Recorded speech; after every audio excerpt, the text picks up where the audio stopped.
Coming up on the Sports Desk, it's that end of the season grind where league play weeds out the weak and all that's left are playoff contenders. That means at South High, it's do or die for the Spartans as they cling to position for a guaranteed slot in CIF. Meanwhile, we meet the lady who saved West Girls Water Polo. Literally, an athletic program on the brink of non-existence gets new life and has the Warriors excited to jump in the pool. Plus, we're going to introduce you to this year's edition of the softball squad we're used to seeing dominate, the Torrance Tartars setting their expectations for spring. It's another week in Torrance's prep sports scene right here on the Sports Desk.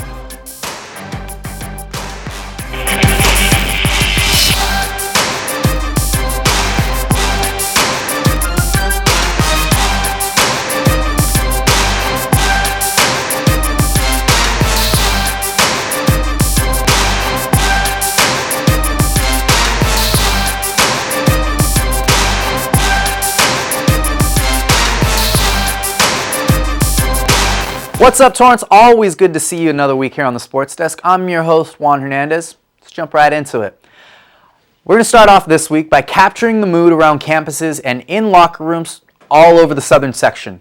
It's almost playoff time. With guaranteed tournament slots for the top 3 teams in the Pioneer League, sitting at number 2, the South Spartans are in a dangerous position. Dangerous to themselves because in the big picture, they've got no mathematical chance to catch first place North High. It'd be a horrible time to let their foot off the gas, but they're just as dangerous to opponents, too. Think about it. They've got nothing to do but improve and catch fire heading into the playoffs. Haley Outen gives us a look at which one it's going to be. It wasn't that long ago that South was sitting undefeated in the Pioneer League, tied for first place with the Saxons. After losing a close one that came down to the wire, South is trying to get back in the swing of things. Kind of lost our edge a little bit, our competitive spirit a little bit. It definitely deflated us. But, at the same time, we still, the league goes on, games go on. We still got to come and show up to play and get to work every day. So hopefully, this loss will kind of kick us in the butt and get us into gear because, we need it. After losing to an El Segundo squad who was sitting towards the bottom of the Pioneer League pack, the Spartans are starting to identify what they need to fix in order to finish up the season on a high note. I think it was a little bit of a lack of communication. We weren't really all together as a team, kind of more of an individual basis. So we have to go back, get back in it, regroup, and we should be okay for the next few days. We definitely just want to stay focused and get ready for the next game because today was definitely a lack of effort and heart, so we got to keep with it. We're just lacking, I think, our focus. Shot selection wasn't quite there. I thought we kind of rushed things, especially in the first half. We didn't really move the ball around like I wanted us to, and I was stressing during our timeouts and stuff. And like I said, we're just kind of rushing things, and they're rushing us. So they did a good job with that. Even though losing to El Segundo wasn't in the Spartans' game plan, they still sit in second place, which means postseason play if they can hold on. Their big test will be their last game of the season when they head to North High to face the Saxons, who gave them their only other loss of league play. Super excited, going to their house for their senior night is something that we're looking forward to. We're ready. We're going to be ready, so we're coming for them. We're pretty excited. Last year we had a good win there, so hopefully we can do it again. We got to get in the gym, just put in the extra work and just like I said, find our groove back, find our rhythm back, find our chemistry. And hopefully putting in that extra work in the gym will allow the Spartans to finish up league in the top 2 spots so they can try to meet their goals in postseason play. We definitely want to finish winning all the last 3 games and go as far in CIF as we can. I think we have a lot of potential. If we, like I said earlier, if we can play as a team, we can go far. I believe that we can go far. It's just making sure that we're all on the same page. The main thing is, hopefully we'll stay in our top 2 in our league. More importantly, the CIF. This school hasn't gotten out of the second round in about 7 years. So, that's the goal. I think my previous 2 years we've lost in the second round. So we just got to get past the second round. I mean, if we do that, that was our goal in the beginning of the year to win league, and that's gonna be kind of hard now. But at least we can still get to the second round. That'd be a good accomplishment. Thank you, Haley. So the Spartans getting a bit of a wake-up call at just the right time, because it will be live or die pretty soon here. Plus, like you heard, wouldn't be too bad taking down North and getting a little bit of momentum heading into the playoffs. So, speaking of playoffs, here's where they sit in the Pioneer League as we start the last week of league play. Torrance fighting for that 3rd place spot all week. The Tartars have their last 2 games down the stretch against Lawndale and Centennial. So a couple wins there will give them separation to secure a spot right behind South and North. As for North and South, senior night at North High going to feature 2 very hungry teams. Meanwhile, the story of the week on the boys' side of the Pioneer League slate, the matchup between North and Lawndale for first place in their standings. Lawndale takes over as top dog in the league with a big 90-73 gut punch to the Saxons. Co-Flippin put up 18 to lead the Saxons to a win over Lawndale earlier in the season. But remember, he's down with a broken wrist this go-around, and the Saxons learning to take on some tough competition without their main man just in time for those playoffs. That leaves North with their work cut out for them in the final week, because not only do they need to win their final games, but they'll need a little bit of help. Sitting a full game behind Lawndale in the standings, and meanwhile, the Tartars also hanging on to hope they could slip into that third place slot with some help and winning out. No doubt it'd be quite the run for Paul Nataki to take over in his first year at Torrance, turn them into a playoff squad after winning just 5 games in the 2013 season. They were 1-9 against the Pioneer League last year. Meanwhile, at Bishop Montgomery, the Lady Knights have secured their postseason positioning, wrapping up Del Rey League competition. And our next story there shows us the irregular path some athletes have to becoming prep stars and eventually scholarship athletes. Playing your sport in season doesn't always put you on the map, and sometimes you even have to make a little cross-country trek to get your name out there as well. Bishop Montgomery senior Janelle Odianu has been dominating on the basketball court and led her team to a second-place finish in the Del Rey League. As they prepare for playoffs, I had the chance to catch up with Janelle to talk about her first year living in California. I chose to live in California because I wanted to be with my mother, and I also felt like, athletes in Southern California get much more exposure, so I really was eager for that exposure and the opportunities to play basketball and, eventually play for a university. And that's exactly how it went. After the big move, a couple summers playing club ball in California, and a big season this year at Bishop, Janelle recently committed to Cornell University to play college basketball. I couldn't turn them down. The school speaks for itself. It's a great school, and I just thank God every day that I'm, going to have this opportunity. All the girls, I love them all when I met them on the official visit, and the coaching staff is just awesome. So that's why I chose to go to Cornell. Coming to California also benefited her family. Janelle's mother moved to the West Coast to finish nursing school and pursue her dreams to become a nurse. After sacrificing so much, Janelle and her younger brother moved to Los Angeles to live with their mother, who is now a registered nurse. My mom's a great mom. She does so much for me every single day. She works so hard. She's my inspiration, and I think the world of her.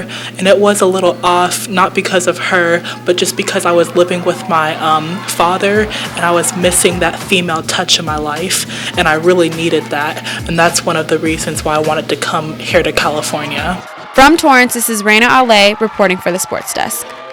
Thank you for that, Raina. Coming up after a short break here, what to look out for in the spring of 2014. Somebody set a school record a season ago. Now it's time to hit the reset button and give it one more go with some Saxon Speedsters. Hi, I'm Lieutenant Colonel Nicole Malachowski, a U.S. Air Force Fighter Squadron Commander and the first woman pilot with the United States Air Force Aerial Demonstration Team. My fellow airmen and I know that each of us plays a huge part in our victories, whether in the air or on the ground. We couldn't accomplish our mission without using everyone's skills to reach our goals. Embracing our differences and working together is also what has made America strong.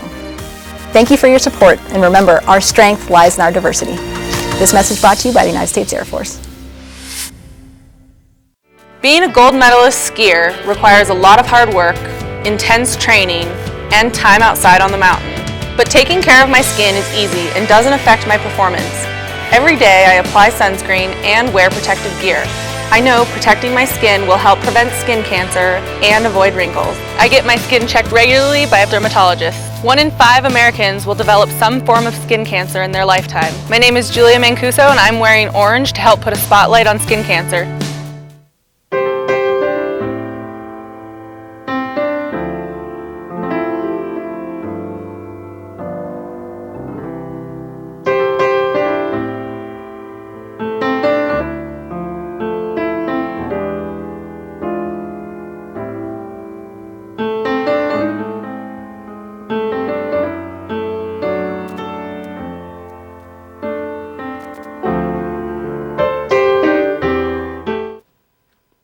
Hi, welcome back to the Sports Desk.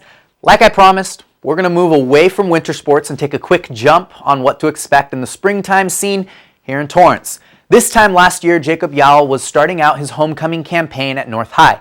A successful athlete in his days as a Saxon, it's not rare to come across a prep coach that used to make highlights on this very show when they were in high school. But as Tamara Latta is about to show us, Yowell quickly created something special on the North High track, and 2014 is all about stepping it up just a tad higher. As a former track runner, Coach Jacob Yowell knows what it feels like to run on a track and field team.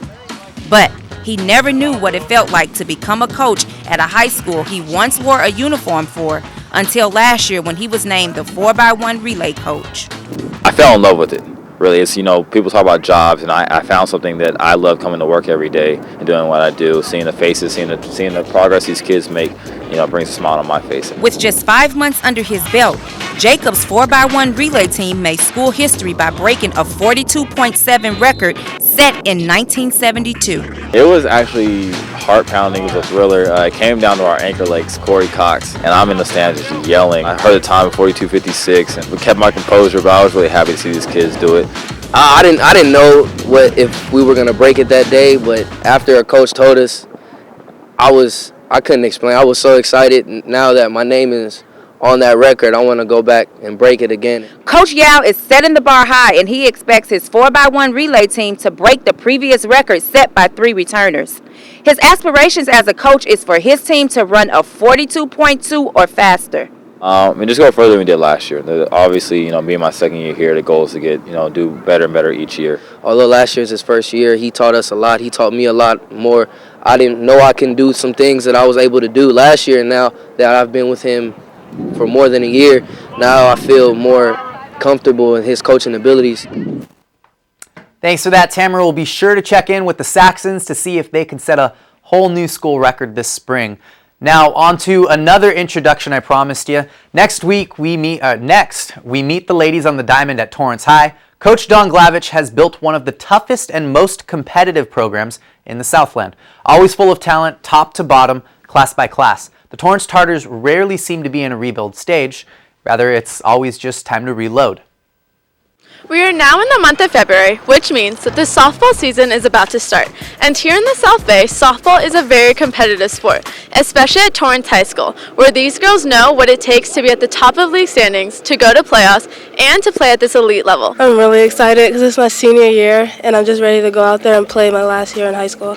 I'm super excited to see how everything comes together, because we've been practicing a lot ever since the first day of school, going till 4:30 nonstop. So I'm excited. Really excited to play a game, to see how all our hard work's been paying off, and see how we do.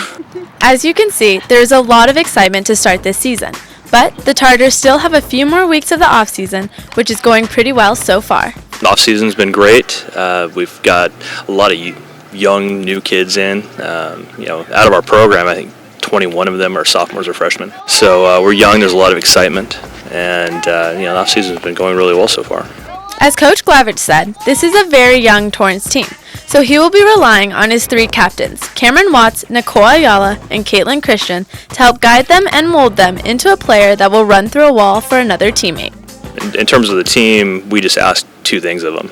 You come in and be a really good teammate, and be willing to run through the wall for your teammates, and that's our rules. And read the back of the T-shirts. That's what it says on there. I will run through the wall for my team, and those captains have been the folks that have really pushed that and been the leaders on that. And they've helped bring along these new folks, these young kids, and it's exciting.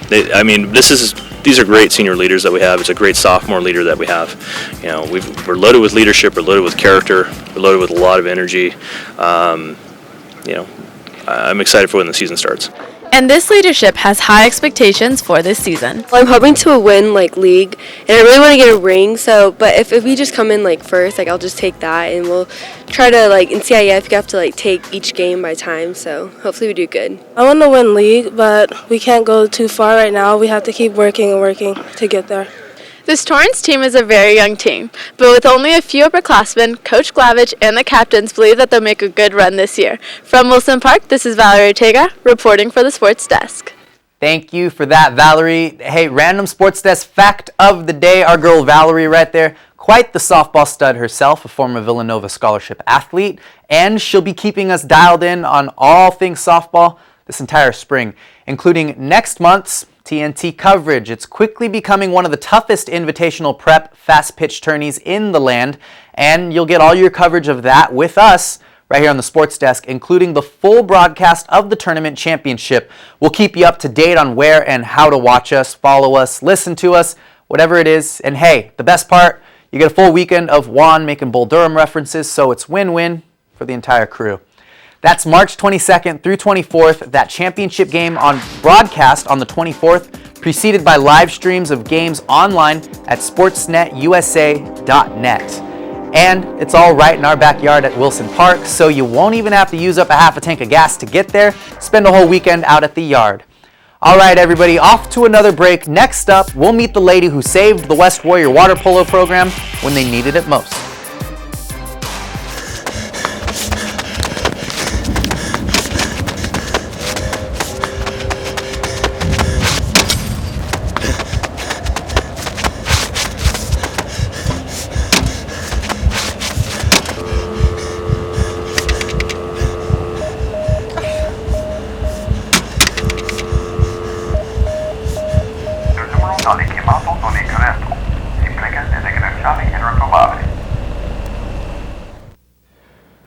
She passed away about 6 months ago.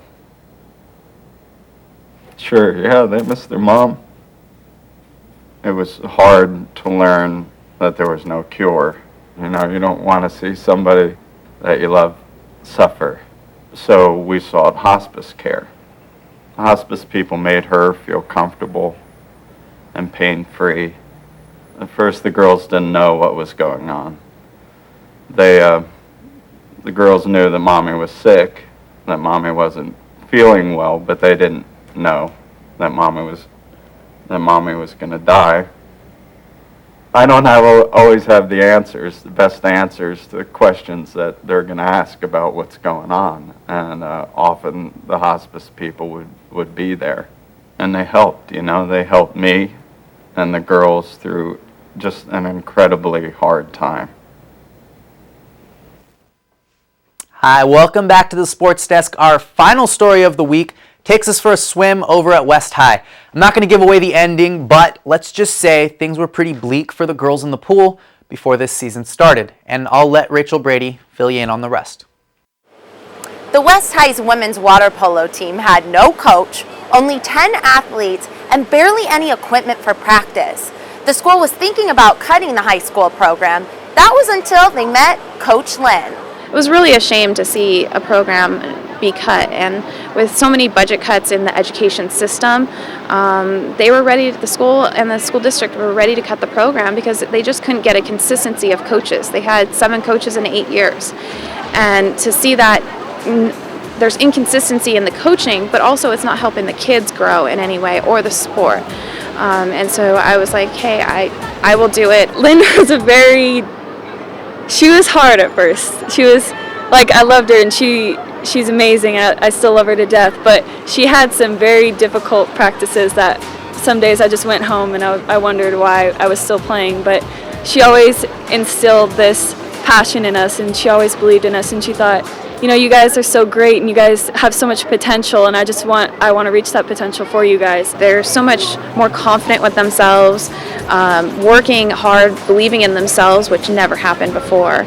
And they've grown the program and spread the word to other players, and to have somebody come and start this sport in high school who's never played a sport before, which is the majority of the team, is a huge task and a half for them to even come out for the team, let alone continue and want to grow and really become strong water polo players the rest of their careers here at West. Because of Coach Lynn's dedication and passion to grow this program, there's 21 girls playing water polo here at West High. Now, her primary goal, though, this year is to let the girls know they are capable and that they can compete in this competitive South Bay League. The biggest change is attitude, and our team, we always want to be here and we always want to play, and we love the sport so much.